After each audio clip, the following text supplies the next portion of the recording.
회의주의는 인류의 위대한 자산입니다. 비판받지 않으려면 비판하지 말라. 비판 없는 사회는 지상천국일까요? 서학자의 말들을 들어봤다고 해서 아는 것이 아니다. 남의 눈 속에 티를 빼려고 한다 이거예요. 불교는 내 눈 속에 있는 들보를 빼는 것.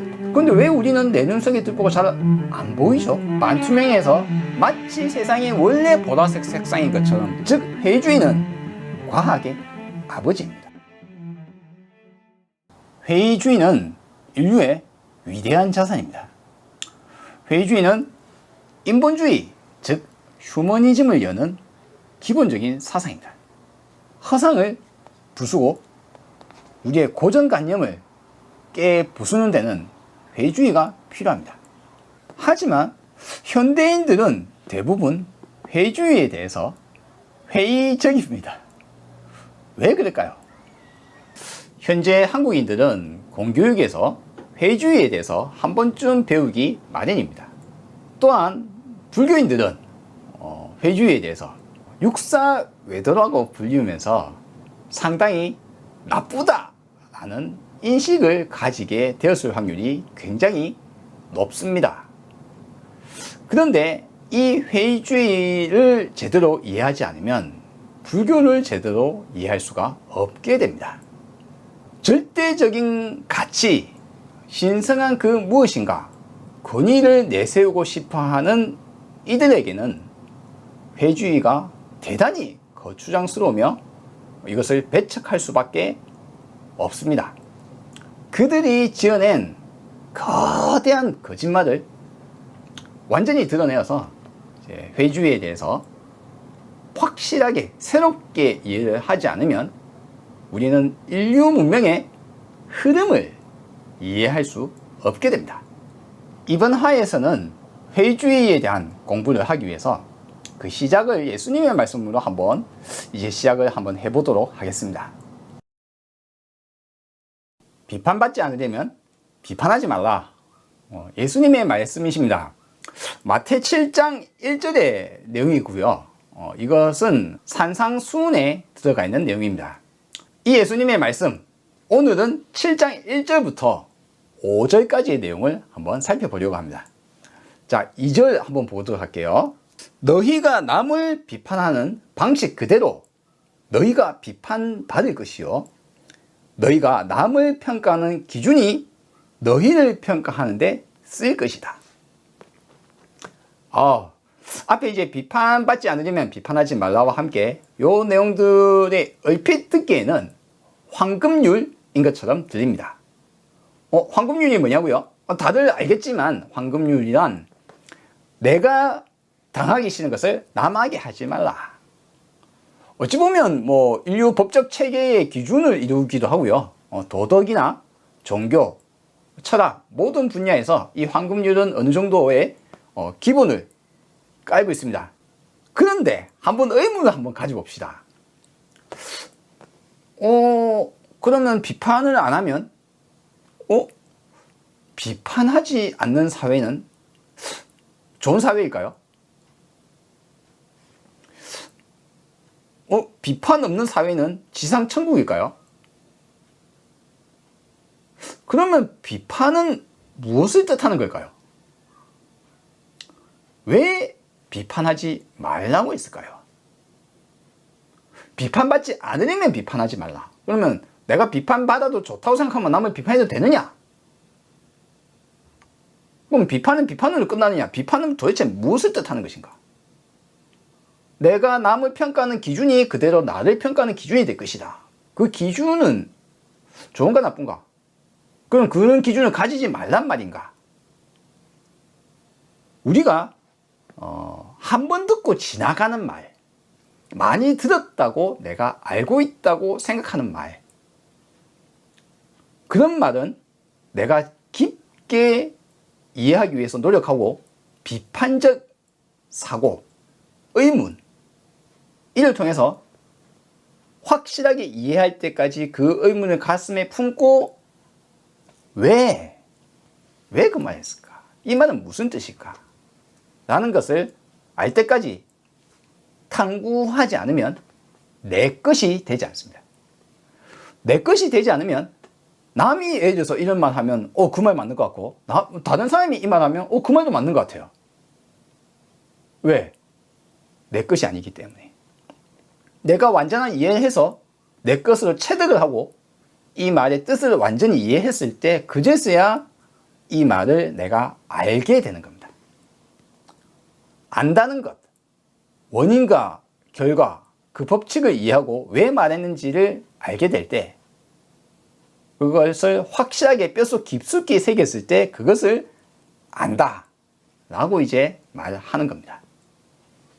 그러니 많은 사람들은 성경의 말씀과 부처님의 말씀 또는 과학자의 말들을, 철학자의 말들을 들어봤다고 해서 아는 것이 아니다.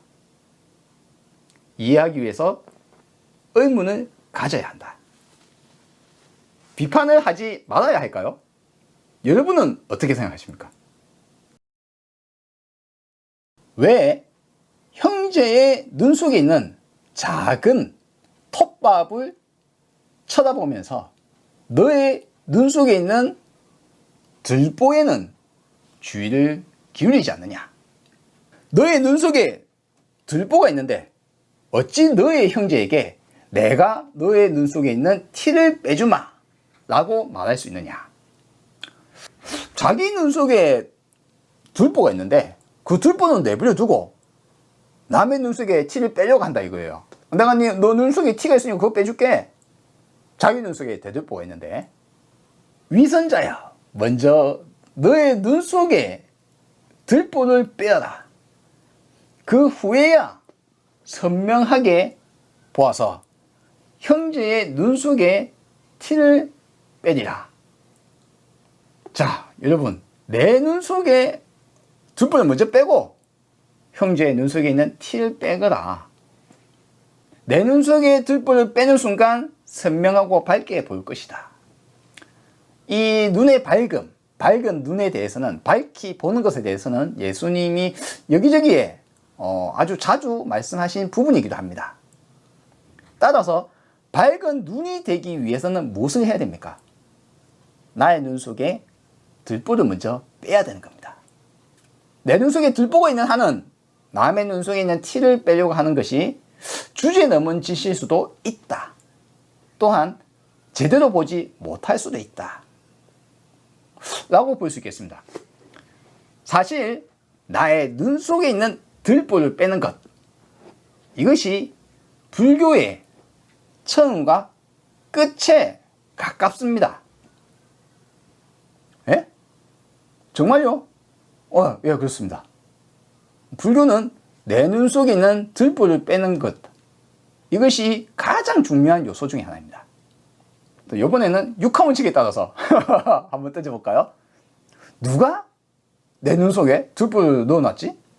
언제 어디서 내 눈에 들보가 들어온 걸까? 들보가 뭐지? 어떻게 내 눈 속에 들보를 뺄 수가 있지? 왜 내 눈 속에 들보가 들어가 있는 걸까? 들보에 대해서 요번화에서 하나의 제 나름대로의 답을 한번 던져 보겠습니다. 그러면 한 가지 제 의문을 던져 볼게요. 왜 내 눈 속에 들보가 있는데 남의 눈에 티를 빼려고 했다. 근데 내 눈 속에 들보가 그걸 치고 잘 보인다면 얼른 뺄 거 아니에요? 근데 왜 우리는 내 눈 속에 들보가 잘 안 보이죠? 솔직히 말해서 내 눈 속에 들보가 너무 잘 보인다면 아니 누가 그걸 안 뺄까요? 즉 내 눈의 들보는 잘 보이지 않는다. 알아차리기가 힘이 든다 라고 가설을 세울 수가 있겠습니다. 제 가설에 따르자면 내 눈 속의 들보는 반투명한 들보입니다. 예를 들어 현대인들이 쓰는 선글라스를 딱 끼는 순간 선글라스의 색상에 따라 그 밝기의 정도에 따라 이제 세상을 보는 방식이 바뀌게 되겠죠. 이걸 제가 표현하자면 필터라고 표현을 할 수 있겠습니다. 내 눈에 달린 필터가 어떤 것인지에 따라서 내가 보는 세상이 바뀌게 됩니다. 그런데 필터가 맞냐? 꽤 오래전부터 끼워 있었다고 생각해 봅시다. 그러면 원래 밝은 눈에 있었다가 선글라스를 딱 끼는 순간 어우 세상이 다르게 보여 하고 느꼈으니까 내가 지금 선글라스를 끼고 있다는 것을 알 수 있죠. 그런데 아주 천천히 조금씩 내 눈에 필터가 끼기 시작했다. 아주 천천히. 그러면 그 필터가 있는지조차도 못 느낄 수 있습니다. 왜? 반투명하기 때문에. 그리고 그것이 과정이 급작스러운 것이 아니라 천천히 아주 어렸을 때부터 눈에 씌워지기 시작했다. 뭐 한 가지 예를 들어 봅시다. 여러분들 광고를 많이 보시니까 뭐 음료수 광고를 한다 칩시다. 누군가가 음료수를 마시고 컬컥컬컥 마시면서 이것이 와 좋은 음료야. 맨 처음 그 음료를 보면 뭐 저런 음료가 다 있지? 그런데 차츰차츰 보다 보면 저 음료는 맛있는 거야. 저 음료는 아주 좋은 거야. 라는 필터가 내 눈에 씌워지게 됩니다. 세상의 광고, 정치인, 권위 있는 자, 종교, 모든 이 절대적인 무엇인가를 주장하는 사람은 우리 눈에 이 필터를 씌우기를 바랍니다. 그래야 자신의 말을 따를 거니까요. 따라서 이 필터는 대단히 벗기기가 힘들다. 한편으로는 이 필터는 인간의 특징이기도 합니다. 심지어는. 이런 부분에 대해서는 다음 화에서 이야기를 좀 진행하겠습니다. 즉 오늘 제가 말씀드리고자 하는 것은 내 눈에 대들보가 왜 보이지 않느냐. 그 대들보는 알아차리기가 힘들다. 반투명해서 마치 세상이 원래 보라색 색상인 것처럼 원래 빨간색 색상인 것처럼 나는 느끼고 있지만 그것이 필터가 씌워져서 그렇다는 것을 우리는 느낄 수 없다. 갑자기 씌워진 게 아니라 천천히 알게 모르게 계속 끊임없이 오늘도 내일도 계속 나의 필터를 씌우기 위해서 모든 세상의 사람들은 노력을 하고 있다. 이 필터 없이 세상을 바라본다는 것, 내 눈에 대들보를 빼고 남의 눈에 티끌을 뺀다는 것은 결코 쉬운 일은 아니다. 자, 제 나름대로 여러분께 제 가설, 제 나름대로의 주장이라고 볼 수 있겠습니다.